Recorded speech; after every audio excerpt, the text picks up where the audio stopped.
लोकसभेच्या निवडणुकीसाठी भाजपने एक प्लॅन आखला, तो म्हणजे जाहीरनाम्यामध्ये लोकांच्या सूचना घेण्याचा। आणि त्यासाठी भाजपच्या प्रत्येक कार्यालयात, आमदारांच्या कार्यालयात, खासदारांच्या कार्यालयात अशा प्रकारे विकसित भारत, माझा संकल्प, माझ्या सूचना, माझा जाहीरनामा अशा प्रकारचा हा बॉक्स ठेवण्यात आलेला आहे। आणि या बॉक्समध्ये प्रत्येक जण येऊन नागरिकांना सूचना टाकायच्या आहे आणि त्यांच्या सूचना ज्या आहेत त्या मग केंद्राकडे मनावर केंद्राच्या दृष्टिकोनातून असेल तर त्यात केंद्राकडे, नागपूरच्या दृष्टिकोनातून असेल तर नागपूरकडे, अशा भाजप कार्यालयात त्याची छाननी होऊन मग तो जाहीरनाम्यामध्ये त्या सूचनांचं पालन केलं जाणार आहे। सर, काय नेमका संकल्प आहे?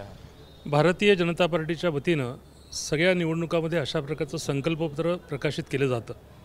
या संकल्पपत्रामध्ये त्या निवडणुकांचा साता यावेळा लोकसभेची निवडणूक आहे। काय तुम्ही अजूनही पालकत्वाची वाट पाहताय? 95,000पेक्षा अधिकच्या कुटुंबाचे आयुष्य आनंदाने भरले आहे। आजच कॉल करा आणि मिळवा फर्टिलिटी ट्रीटमेंटवर सूट आणि सर्वांना द्या आनंदाची बातमी। साधारणपणे नागपूरच्या लोकसभा क्षेत्रामध्ये कोणत्या प्रकारची कामं करावी याचं कारण मागच्या 10 वर्षामध्ये नागपूरचा विकास झपाट्याने झाला, पण याशिवायही लोकांच्या मनात काय असेल की नागपूरचा विकास कोणत्या दिशेने व्हावा, म्हणून नागपूरच्या लोकांनी अशा प्रकारे आपले सुझाव आमच्याकडे पाठवावेत। हे सुझाव सगळे संकलित करू आणि यातून मग एकंदर नागपूरचा विकास कशा प्रकारे केला जाईल याचा विचार करण्याकरता आम्ही असे बॉक्सेस भारतीय जनता पार्टीचे सगळे कार्यालय आहे, आमदारांचे कार्यालय आहे, रेल्वे स्टेशन आहे, हल्दीरामच्या ठिकाणी मॉल्स आहे, अशा वेगवेगळ्या ठिकाणी हे बॉक्सेस ठेवण्यात आलेले आहे। या बॉक्सेसमध्ये येणाऱ्या सगळ्या लोकांच्या सूचना या आम्ही संकलित करू आणि याच्या आधारावरती भारतीय जनता पार्टीचं नागपूरचं लोकसभेचं संकल्पपत्र जाहीर करू।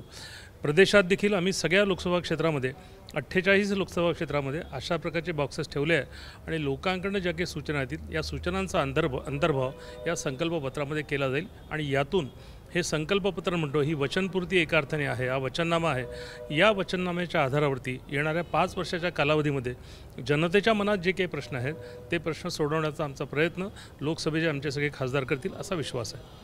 नक्कीच जाहीरनाम्यामध्ये लोकांच्या सूचनाचा याव्यात या दृष्टिकोनातून हा प्रयत्न आहे आणि त्या दृष्टिकोनातून असे जे बॉक्स आहे ते ठिकठिकाणी लावण्यात आलेले आहे, शहरात वेगवेगळ्या ठिकाणी लावण्यात आलेले आहे। एवढंच नाही तर राज्यात आणि देशात सुद्धा अशा प्रकारचे बॉक्स लावून भाजप आता जनतेच्या सूचना आपल्या जाहीरनाम्यामध्ये नोंदवून घेण्याचा प्रयत्न करताना दिसते। कॅमेरामन साईसह सुनील ढगे, TV9 मराठी, नागपूर।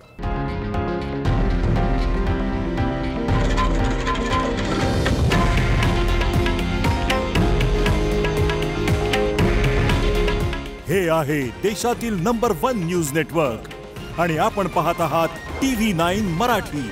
काळजी तुमची, हित महाराष्ट्राचं।